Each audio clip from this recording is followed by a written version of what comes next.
किसी समय की बात है, एक छोटे से गांव में एक बड़ी ही डरावनी हवेली थी। इस हवेली की कहानियां हर किसी के होठों पर रहती थीं और लोग उसे भूतिया हवेली कहकर डरते भी थे और उसे बच्चों को डराने के लिए उनकी कहानियों का उपयोग करते भी थे। एक रात जब हवा तेज बज रही थी और बादलों ने आसमान को कब्जा किया था, तभी गुमनाम अतिथि का आगमन हुआ।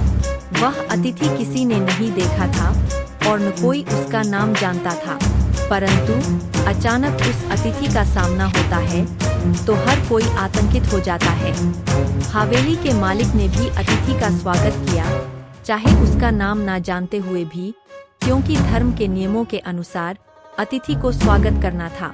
लेकिन जैसे ही अतिथि की आंखों के समीप पहुंचा, वहां से हवा में अजीब छाप महसूस होती है। धीरे धीरे रात के अंधेरे में अतिथि ने अपनी कहानियों की बात की। वह कहता है कि बाहरी दिखावट से आंखें खोलना चाहिए और हमें हर इंसान के भीतर की अच्छाई को समझना चाहिए।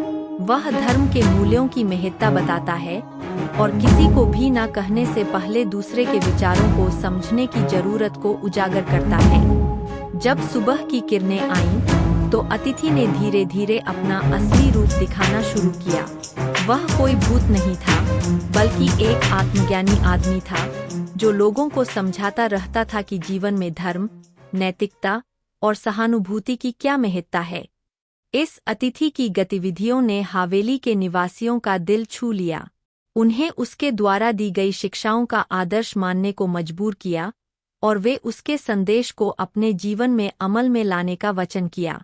और इस प्रकार गुमनाम अतिथि की कहानी नहीं डरावनी कहानियों की भी हो गई, बल्कि एक उदाहरण बन गई कि अच्छाई, संवेदनशीलता और नैतिकता हमें सच्चे मानव बनाते हैं।